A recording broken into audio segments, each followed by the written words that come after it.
Yabiso candidat, Mobutu Sese. Yabiso candidat, Mobutu Sese Mobutu. Zabati Bayoe, Lomite Sobra, Pokemana Bandoki, Estumbara Bandoki, Estilite. Un grand honneur que de vous faire savoir que nous avons parmi nous son Excellence, Monsieur le Président de la République du Zaïre. Et je prie Monsieur le chef du protocole de bien vouloir accompagner son Excellence, le général Mobutu Sese Seko Kuku Ngebengdu, jusqu'à la tribune.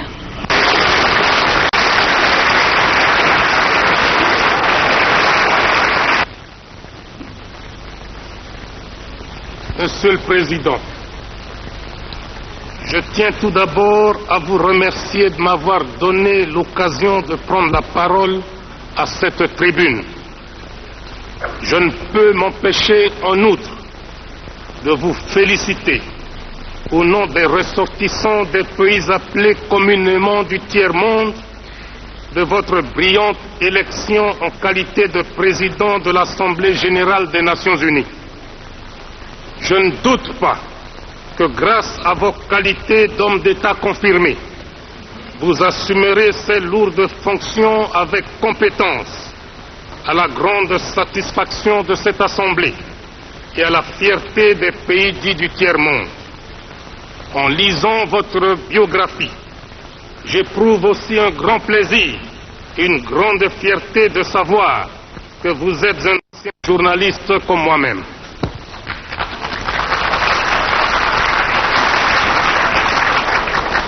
Monsieur le Président, Monsieur le Secrétaire général, Messieurs les ministres des Affaires étrangères et chefs de délégation, distingués invités, Mesdames, Messieurs, le peuple zaïrois, regroupé tout entier au sein du mouvement populaire de la Révolution, notre parti national, m'a chargé de présenter, à travers cette auguste assemblée, les remerciements des citoyennes zaïroises et des citoyens zaïrois à l'Organisation des Nations Unies.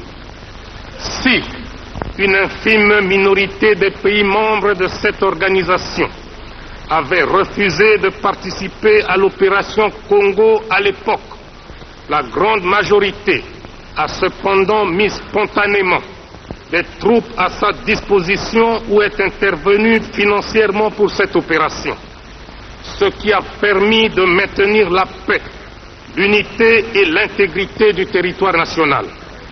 Aux uns et aux autres, à travers l'Organisation des Nations Unies, le Zaïre dit grand merci.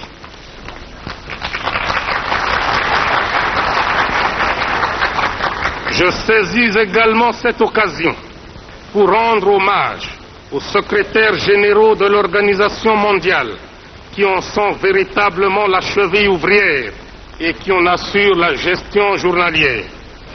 Mes pensées vont spécialement à M. Daga Marshall, mort en service commandé pour notre importante organisation et pour la République du Zaïre. Mes hommages s'adressent ensuite à U Thant, son successeur, qui s'est dépensé corps et âme pour le maintien de la paix dans le monde et qui s'est montré particulièrement attentif à la cause zaïroise. Je me félicite enfin de la désignation de M. Kurt Waldheim en qualité de secrétaire général de l'ONU, à qui je souhaite une carrière aussi brillante que fructueuse. Monsieur le Président, tout le monde sait quelles ont été les circonstances d'accession de mon pays à l'indépendance. En 1960, le Zaïre, qui s'appelait alors Congo, s'est effondré en une nuit comme un château de cartes. Plusieurs experts en matière de colonisation avaient conclu hâtivement non seulement à une sorte d'incapacité congénitale du peuple zaïrois, mais également démontré par là que l'indépendance des pays neufs était une mauvaise opération.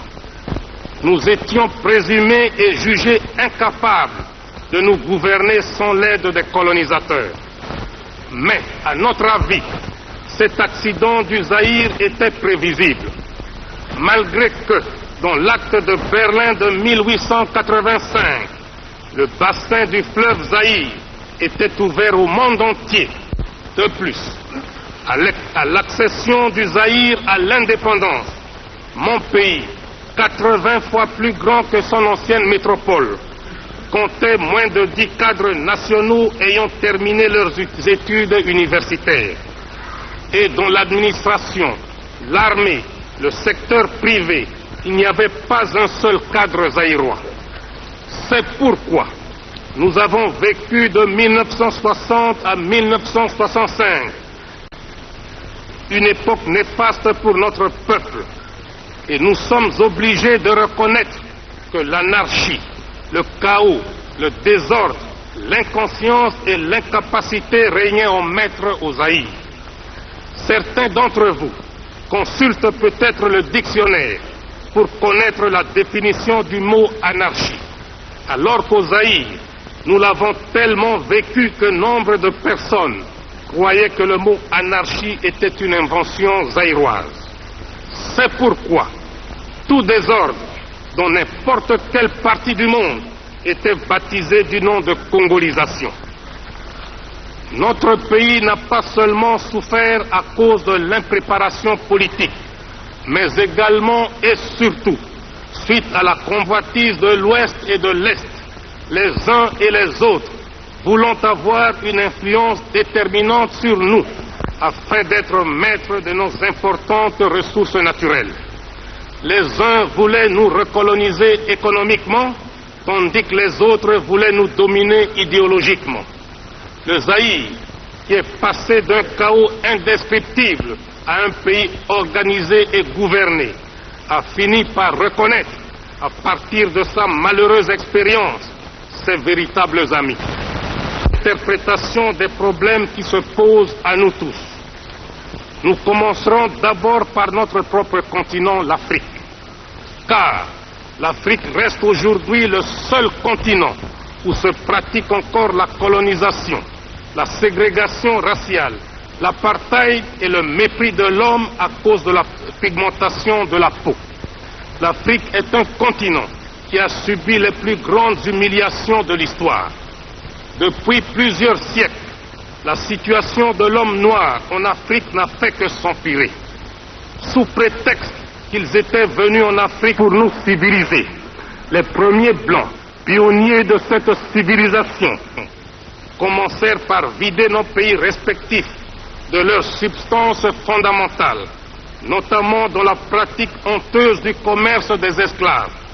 Et déjà à cette époque, les chefs de file étaient des Portugais.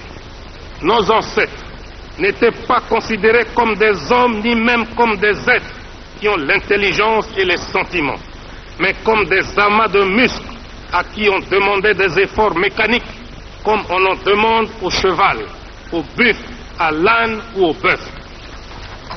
L'esclavagisme continuera jusqu'à prendre, au XIXe siècle, des allures d'une véritable catastrophe continentale. Et pour se justifier, ces colonialistes et ces esclavagistes nous opposèrent à nos frères arabes, affirmant leur rôle dans l'esclavagisme. Ils font semblant d'oublier que ces derniers n'étaient que des courtiers et des commissionnaires, car la traite des Noirs était faite au seul profit des Blancs. Les pays colonialistes d'Europe ont d'ailleurs vite compris l'adage qui dit, je cite, « On n'est jamais mieux servi que par soi-même ». Fin de citation. C'est ainsi qu'en 1885, les grands négriers de l'époque se rencontrèrent à Berlin et dépecèrent comme des vautours le continent africain.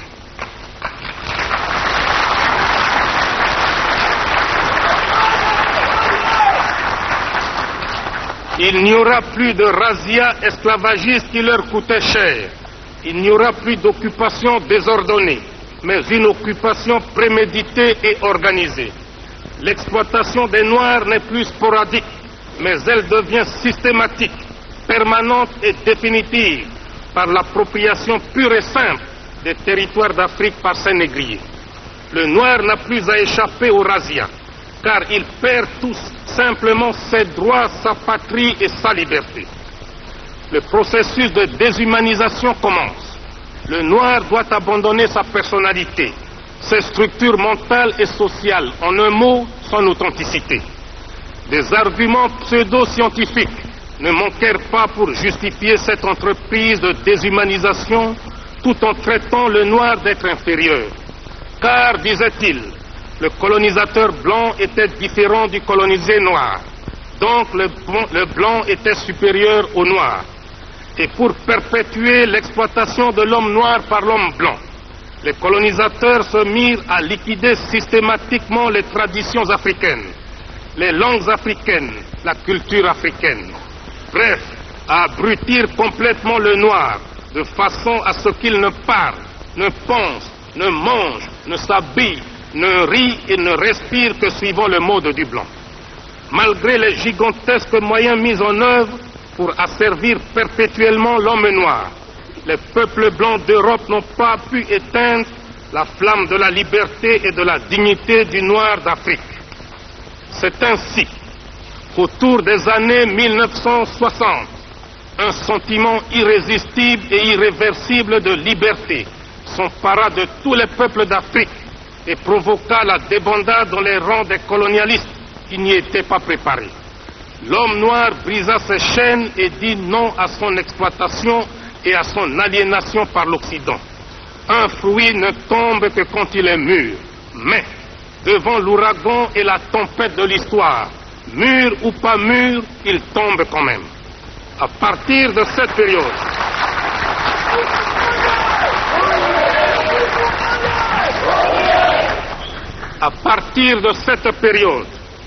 nous croyions que tous les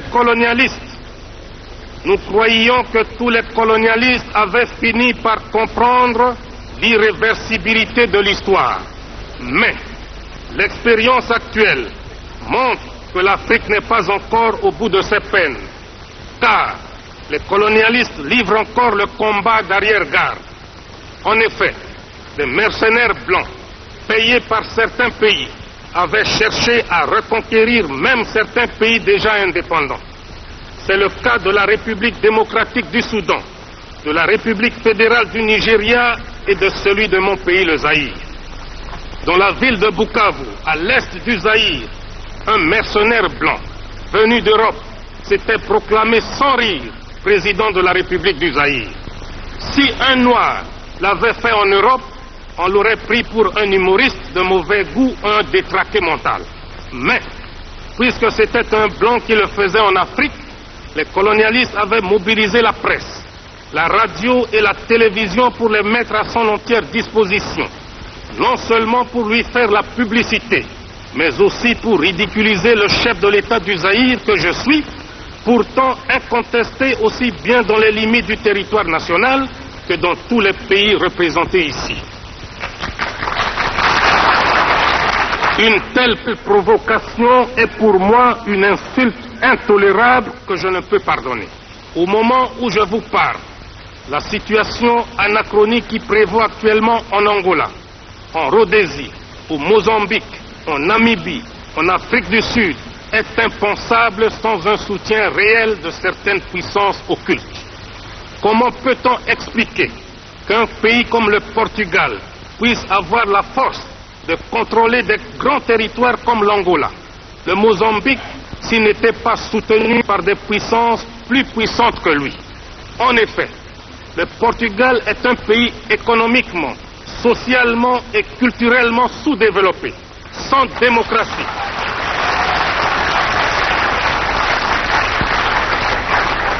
Sans démocratie, sans aucune force militaire. Son seul record est le taux le plus élevé d'analphabètes en Europe. Sa force et son arrogance lui viennent tout droit de son appartenance à l'OTAN, car ce pays, avec ses colonies, est nécessaire stratégiquement pour cette organisation militaire. Le volume d'investissement et de capitaux venant de l'Occident augmente de jour en jour dans les colonies portugaises. La construction du barrage de Cabora Bassa, qui servira à alimenter en grande partie la République sud-africaine, montre sans équivoque que les puissances intéressées s'opposeront toujours à la libération et à l'indépendance des pays précités. D'ailleurs, le ministre de l'Intérieur et de l'Information, le docteur Connie Mulder, a récemment déclaré que la République sud-africaine était prête à apporter son soutien militaire à tous les pays d'Afrique australe, y compris le Mozambique et les autres territoires portugais, pour combattre ce qu'il appelle le terrorisme. Entendez la lutte héroïque des nationalistes africains. Le docteur Mulder faisait cette déclaration au moment où il effectuait un voyage en Rhodésie pour inspecter les unités de l'armée sud-africaine combattant auprès des forces rhodésiennes contre les patriotes zimbabwe. Entre les deux colonies portugaises, l'Angola et le Mozambique, s'est développée il y a quelques années une situation presque aussi similaire, mais en tout cas scandaleuse. Je veux parler de la Rhodésie. Un certain matin, nous avons appris par la presse qu'après plusieurs discussions secrètes entre le gouvernement de sa très gracieuse majesté britannique et les colons britanniques installés en Rhodésie, ceux-ci s'étaient rebellés contre leur gouvernement, leur pays et leur souveraine, et que les autorités de la Grande-Bretagne étaient incapables de faire changer d'avis leurs compatriotes d'Afrique. La Grande-Bretagne a comme devise « Dieu est mon droit », ce qui, je suppose, signifie que le rôle du gouvernement de ce pays est de faire régner la justice là où il en a l'autorité. En survolant l'histoire de ce grand peuple, on constate qu'il a largement justifié l'existence de cette devise et qu'il a même outrepassé la simple justice pour la confondre avec ce qu'il pouvait appeler le seul droit de la grande île. Pour s'en convaincre, il suffit de se rappeler d'innombrables mouvements de rébellion et d'indépendance si violemment matés par la Grande-Bretagne au cours de son histoire. Pour l'Afrique, l'exemple du Kenya est frappant. En effet, l'injustice du gouvernement britannique qui réservait à ses colons les meilleures terres de ce pays entraîna une révolution légitime des Mau Mau. Cette révolte fut sauvagement matée par une boucherie de près de 15 000 personnes. Le cas des États-Unis d'Amérique, qui ont vaillamment lutté pour conquérir l'indépendance, est trop connu pour être développé ici. Partout, au Kenya, aux Indes, en Guyane, à Chypre, à Aden, en Palestine, à Gibraltar, à Anguilla, la Grande-Bretagne a utilisé la force pour faire valoir son autorité. Partout, sauf, comme par hasard, en Rhodésie. Et pourtant, les Africains de Rhodésie, comptant sur la justice de ce grand pays, avaient fait confiance au gouvernement britannique. Mais, hélas, ils durent déchanter. C'est ainsi qu'un jour, 2000 manifestants noirs qui s'étaient nichés dans les arbres aux abords de l'aéroport de Salisbury pour accueillir le Premier ministre Harold Wilson, entonnaient une mélopée dont les paroles disaient, je cite, « Nous sommes des nègres, des orphelins de Rhodésie. Personne ne nous aide, personne ne nous aime. » Fin de citation. Les policiers blancs répondaient, je cite, « Laissez donc ces damnés saints, laissez-les remonter d'où ils viennent. » Fin de citation. Voilà pourquoi nous dénonçons le racisme. Il est prémédité, il est ignoble, il est inhumain. On a souvent parlé de sanctions économiques pour réduire la sécession en Rhodésie. Mais en réalité, la Grande-Bretagne protège son ami de l'OTAN, le Portugal. Et celui-ci protège à son tour ses amis colons britanniques de Rhodésie. Et ils arrivent paradoxalement, non pas à décourager les sécessionnistes, mais à asphyxier un pays indépendant, je cite la Zambie. La Grande-Bretagne, qui se considère comme le pays le plus traditionnellement démocratique, défenseur des libertés fondamentales et des droits légitimes de l'homme, accepte, tolère et implicitement soutient ces 200 000 sujets rebelles qui, contrairement aux règles élémentaires de la démocratie, maintiennent encore dans l'esclavage 4 millions de Noirs. La situation des territoires portugais et britanniques se prolonge jusqu'en Afrique du Sud. Ce pays est le seul sur cette terre des hommes où les Blancs ont élevé la ségrégation au niveau d'institutions. Et le terme apartheid n'existerait pas dans le langage humain si les Blancs n'étaient pas en Afrique du Sud.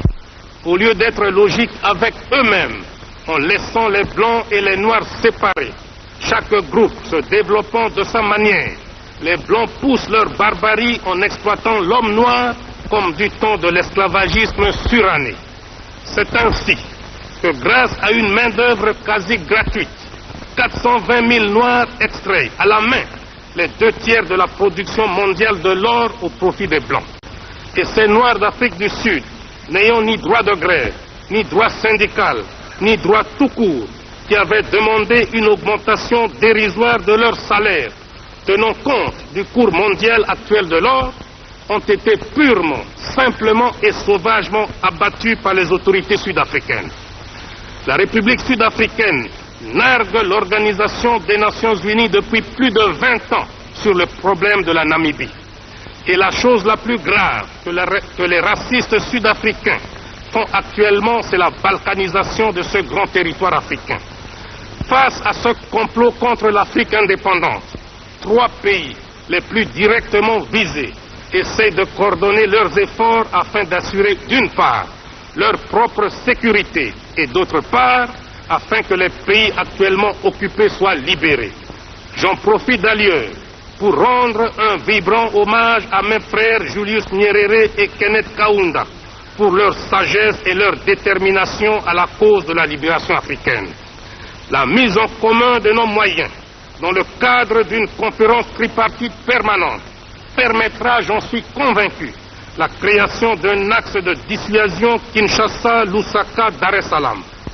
Tous ceux qui aiment l'Afrique doivent aider la Tanzanie, la Zambie et le Zaïre à assumer leurs responsabilités. Monsieur le Président, le Zaïre s'est associé à plusieurs reprises à d'autres États africains pour convaincre et persuader les racistes de l'Afrique australe de sortir de leur mauvais chemin, notamment par le manifeste de Lusaka. À cette attitude de bonne volonté, il nous a été opposé un mépris total. Aujourd'hui que nous avons la stabilité politique, économique et sociale, nous ne pouvons nous sentir heureux chez nous tant que nos frères d'Angola, de Mozambique, de Zimbabwe, d'Afrique du Sud et de Namibie ploient encore sous le joug des colonialistes portugais, des colons britanniques de Rhodésie et des racistes sud-africains. D'ailleurs, le Zaïre est le trait d'union entre plusieurs pays de l'Afrique centrale. Il est entouré de pays francophones, anglophones, lusophones, arabophones. Frantz Fanon ne disait-il pas que l'Afrique a la forme d'un revolver dont la gâchette est placée au Zaïre? En conséquence,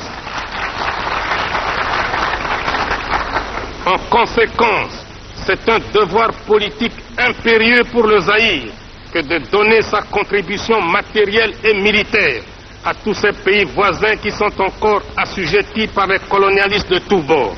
Aussi, les filles et les fils du Zaïre m'ont-ils chargé de vous dire qu'à partir de maintenant, le Zaïre tout entier est mobilisé pour combattre tous les racistes et colonialistes de l'Afrique australe.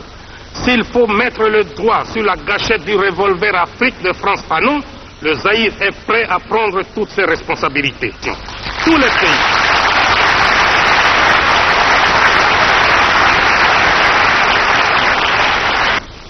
Disent nos amis, seront, je l'espère, de notre côté et de façon tangible. Car pour nous, même la passivité dans ce domaine équivaut à la complicité. Mon pays est prêt à affronter ce combat sacré, quels qu'en soient les sacrifices, et nous ne reculerons jamais, quoi qu'il arrive, quoi qu'il en coûte. Le combat de la libération africaine possède aussi ses moments de satisfaction. Et c'est avec enthousiasme que nous avons salué la naissance d'un nouvel État indépendant, la Guinée-Bissau. Et le Zaïre sont prêts à appuyer la candidature de ce nouvel État comme membre de notre organisation.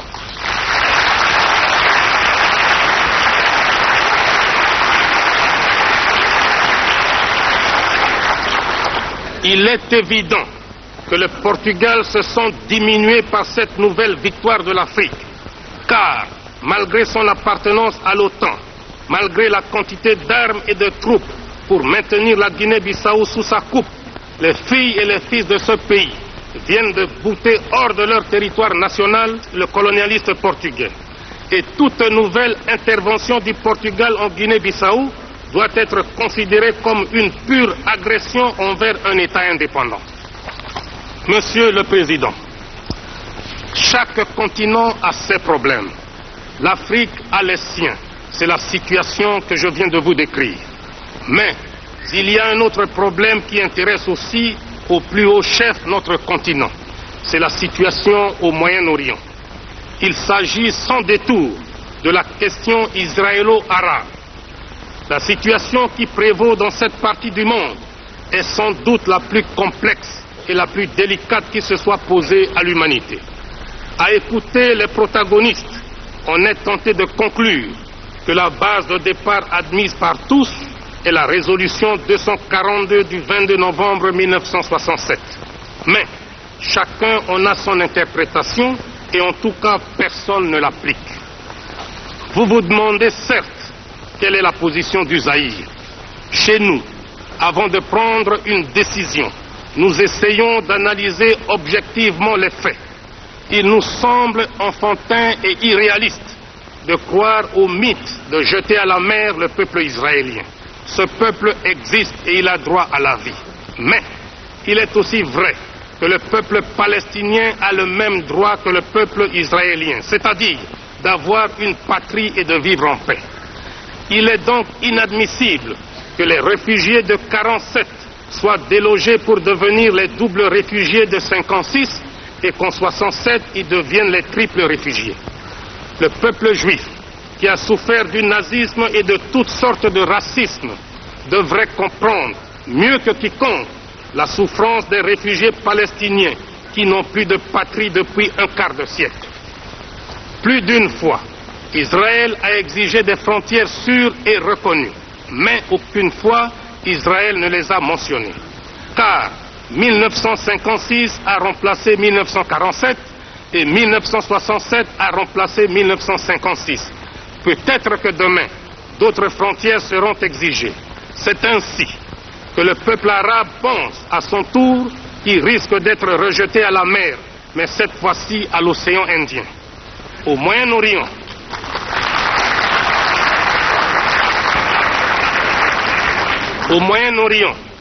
il existe trois sortes de réflexes.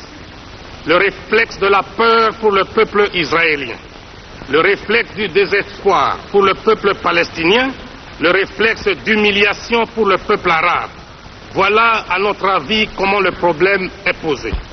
Ces derniers temps, quand un pays africain prend une décision souveraine dans le conflit israélo-arabe, les autorités israéliennes déclarent que cette décision vient purement et simplement des pays arabes et qui pisait que les dirigeants africains ont reçu en échange une somme d'argent pour prendre une telle décision.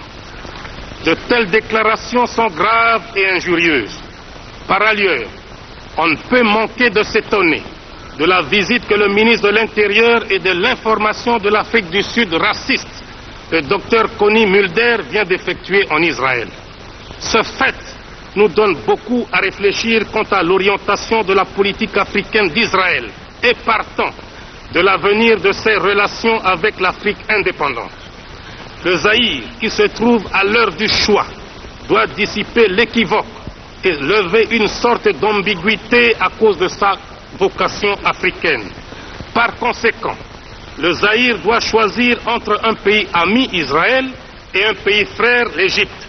Or, entre un ami et un frère, le choix est clair. Et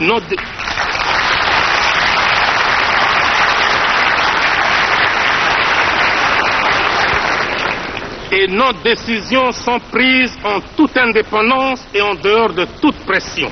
C'est pourquoi, en vertu des prérogatives que me confère l'article 24 de la Constitution de la République du Zaïre, j'annonce à la face du monde la rupture des relations diplomatiques avec Israël.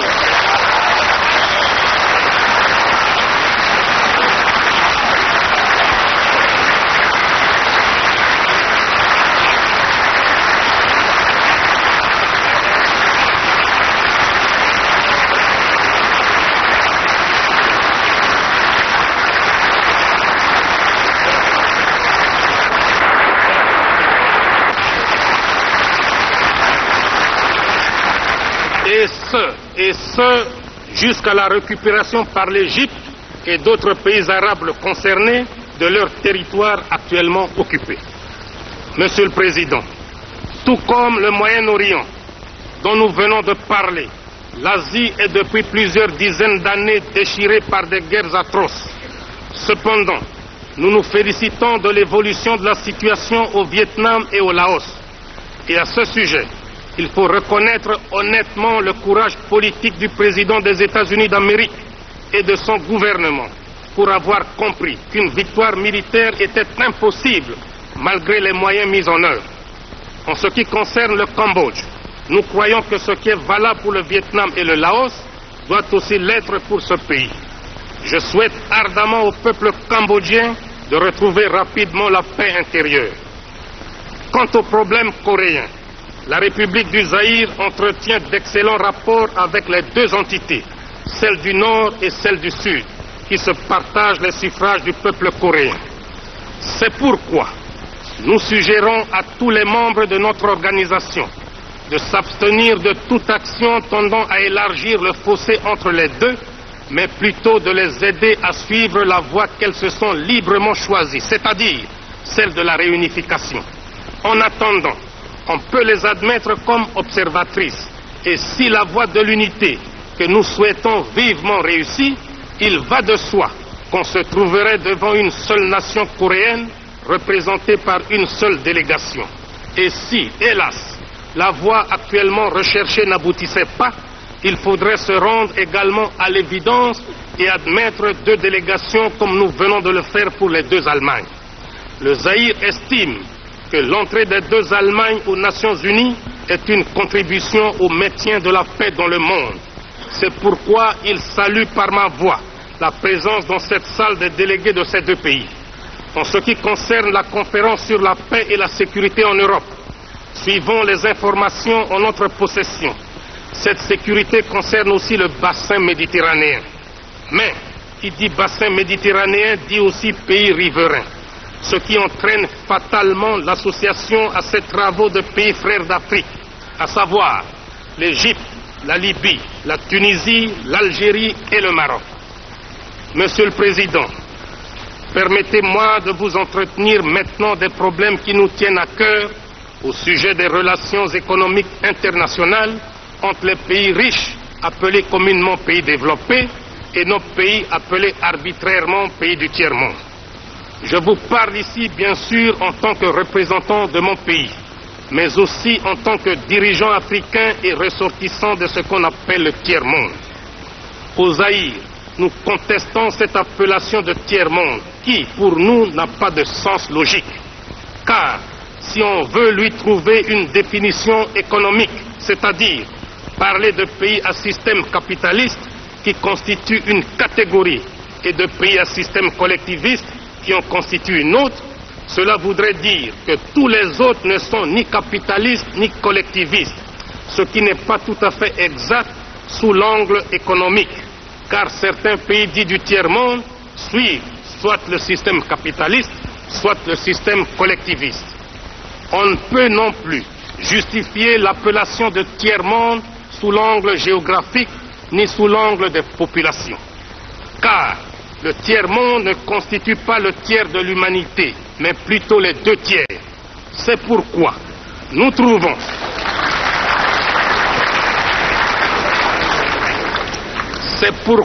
trouvons qu'en fait, le terme de tiers-monde s'accompagne d'une idée de mépris. Et par conséquent, cette appellation est surannée. Pour les gens qui l'ont inventée, il existe des pays qui forment le bloc de ce qu'on appelle l'Ouest et les autres qui forment le club de ce qu'on appelle l'Est. En dehors de cela, on met tous les autres dans le même panier sous le vocable de tiers-monde. Le mépris qu'éprouvent certains pays colonialistes ne s'arrête pas là, car ils avaient commencé par appeler les pays dits du tiers-monde pays arriérés. Les auteurs eux-mêmes, trouvant ce terme trop fort, ont cru l'améliorer en lui substituant celui de pays sous-développés. Et maintenant, soi-disant pour éviter des susceptibilités diplomatiques, on nous appelle pays en voie de développement. Au Zaïre, nous nous demandons ce que signifie exactement le développement. peut-on appeler pays développés des pays qui possèdent un nombre impressionnant de voitures, qui construisent des milliers de kilomètres d'autoroutes, qui polluent les eaux, les mers et l'air? Faut-il appeler pays sous-développés ceux dont les habitants sont pauvres, certes, mais équilibrés, où l'on compte moins de cas de suicide, où il y a moins de meurtres et moins de déséquilibrés et de sadiques?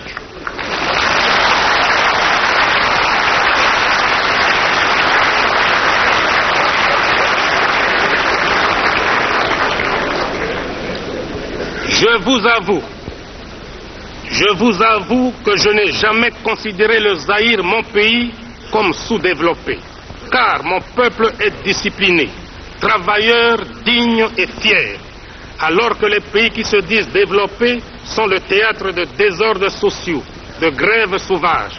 C'est pourquoi nous préférons au terme de développement celui d'équipement. Nous reconnaissons volontiers que nous sommes sous-équipés par rapport à d'autres pays. Et c'est d'ailleurs comme cela que les spécialistes de l'économie occidentale l'entendent quand ils veulent bien l'avouer. Les États-Unis d'Amérique se trouvent à la tête du club des 10 pays les plus riches du monde. Ils l'ont prouvé en débarquant les premiers un homme sur la Lune. Mais on ne dit jamais que les 9 autres sont sous-développés par rapport aux États-Unis. On dit tout simplement comme nous qu'ils sont en retard d'équipement par rapport aux USA.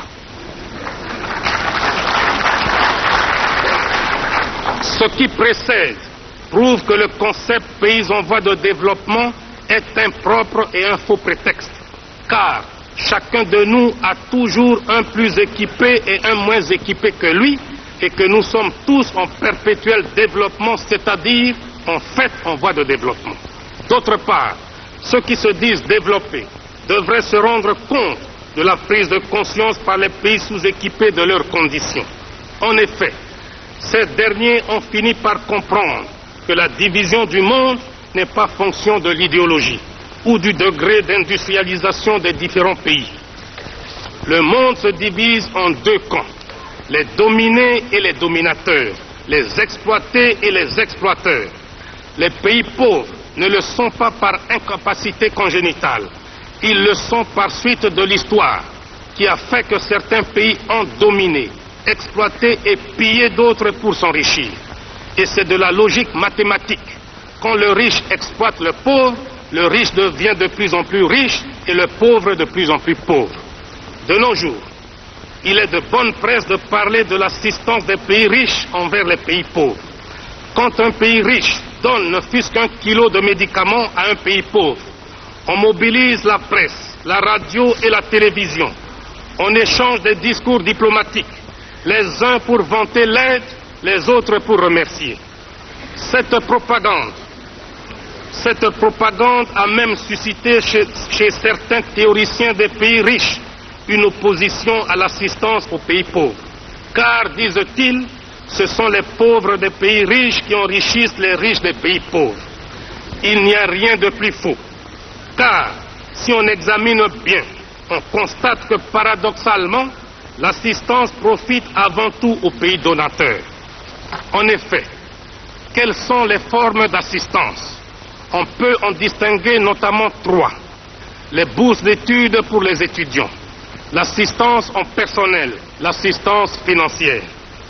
Quand on accorde une bourse d'études à un jeune étudiant d'un pays pauvre, cette bourse est dépensée totalement par l'étudiant dans le pays riche. Il arrive même que la bourse ne suffise pas et que le pays pauvre consente à donner un supplément, c'est-à-dire, en fait, un transfert de capitaux du pays pauvre vers le pays riche. Il en est de même de ceux qu'on appelle les coopérants techniques, dont les salaires sont dépensés dans les pays d'où ils sont ressortissants. Au Zaïre, par exemple, nous les logeons, nous les véhiculons, nous leur payons pour leurs vacances annuelles le ticket aller et retour. Quant à leur salaire, la moitié est transférée mensuellement à leur compte dans les pays d'origine. D'ailleurs, une partie non négligeable de nos paiements extérieurs est constituée de transferts des salaires des travailleurs expatriés.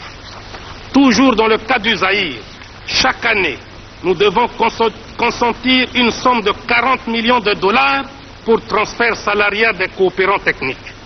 On parle aussi très souvent d'assistance financière. Mais si on y regarde de très près, on constate que les crédits des pays donateurs sont d'une part grevés de conditions de fourniture d'équipements et d'autre part assortis de taux d'intérêt exorbitants et de délais de remboursement très courts. De plus, ils restent dans les coffres des banques des pays riches et le pays bénéficiaire n'en reçoit pas un seul centime à dépenser localement. Il se passe donc comme si l'on finançait un pays pauvre sans que celui-ci ne bénéficie de ce financement. On dirait, pour utiliser le langage des financiers, que nous assistons là à une espèce d'autofinancement des pays riches eux-mêmes. Bien plus, mon pays transfère annuellement vers l'ancienne métropole, pour paiement de services et de dividendes des sociétés privées installées chez nous, une somme allant de 300 à 350 millions de dollars. C'est pourquoi je me demande finalement qui assiste qui. Je suis convaincu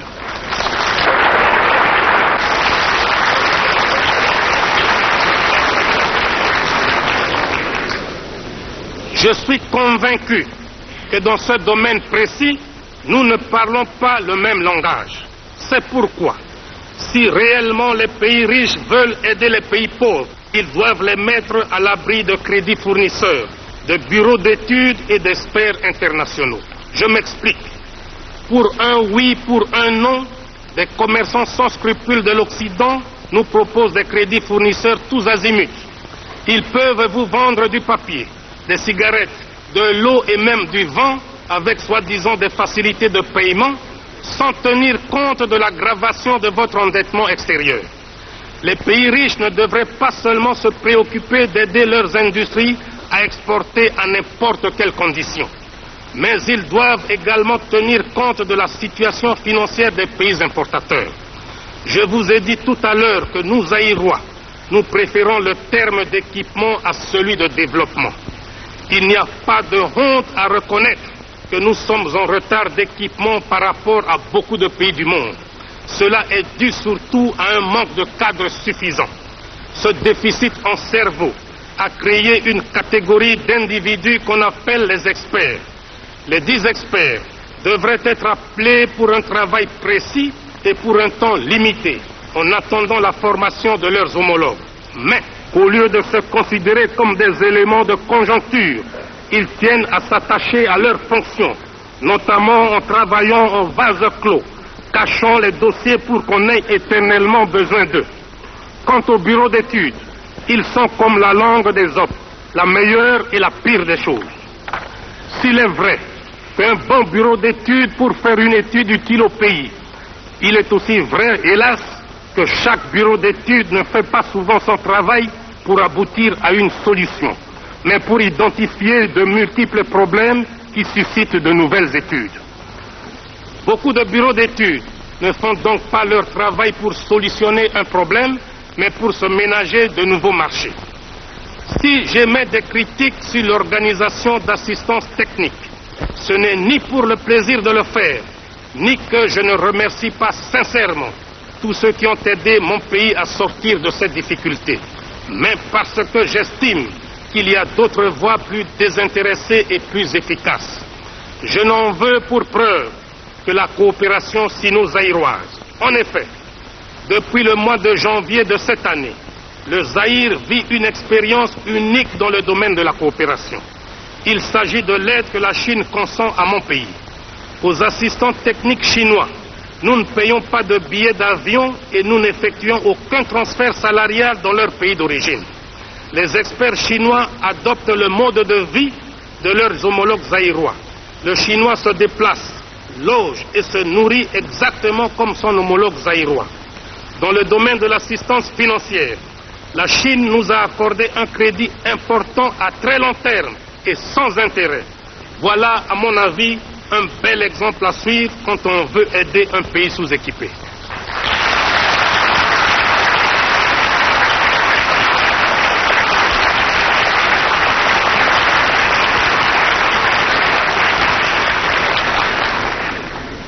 Nous devons avoir toujours présent à l'esprit que le monde se trouve à la croisée des chemins. il n'est plus divisé par l'idéologie, même pas tellement par les races ni par la géographie politique, mais par des moyens économiques. Et c'est là que réside aujourd'hui le véritable nœud des relations entre les pays du monde. Plus d'une fois, les pays pauvres ont lancé des cris d'alarme auprès des riches pour comprendre leur situation précaire dans le monde économique d'aujourd'hui. Le dernier sommet des pays non alignés à Alger, dont le compte-rendu sera donné à cette tribune par le président en exercice, Boumedienne d'Algérie, a souligné sans équivoque le danger de laisser persister une telle situation d'une injustice flagrante. Nous avons plus d'une fois dénoncé le scandale de la détérioration des termes de l'échange, et certains théoriciens de l'Occident, pour se donner une conscience tranquille, essaient de démontrer que la qualité des produits finis a augmenté, alors que les matières premières étaient restées les mêmes, que donc il est logique que les produits élaborés se vendent beaucoup plus cher que les matières premières. De telles théories dénotent une mauvaise foi manifeste. Prenons un exemple. Dans la constitution d'un repas, on peut avoir de la viande, des légumes, des fruits, du café, du thé. On peut considérer que ces produits n'ont pas beaucoup changé depuis des années. Mais les prix des produits des pays riches, la viande par exemple, galopent dans des proportions inquiétantes, tandis que le café et le thé restent toujours sujets à des fluctuations permanentes. Le caoutchouc que nous produisons est moins cher que ce qu'il coûtait il y a 20 ans, tandis que les pneus que nous achetons n'ont jamais cessé d'augmenter de prix. Le pétrole produit par les pays sous-équipés se vend moins cher que l'eau minérale produite par les pays équipés.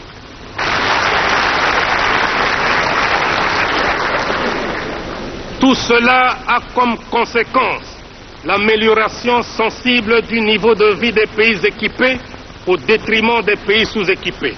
C'est ainsi qu'à titre d'exemple, les paysans des montagnes du Kivu qui cultivent le thé sont toujours pieds nus, alors que les responsables de Lipton qui commercialisent le thé zaïrois se prélassent dans les meilleurs palaces du monde. Je pense que cette injustice vient du fait que les pays riches sont en même temps juges et parties, car ce sont eux et eux seuls qui fixent les prix de nos matières premières et les prix de leurs produits finis. Cette situation est souvent aggravée par la politique des grandes sociétés multinationales qui, quand elles investissent dans un pays donné, elles ne s'intéressent pas à celui-ci, mais uniquement à leur profit. Et quand ces sociétés s'installent chez nous, elles ne créent pas une nouvelle société, mais une dixième, une centième, si pas une millième de leurs filiales.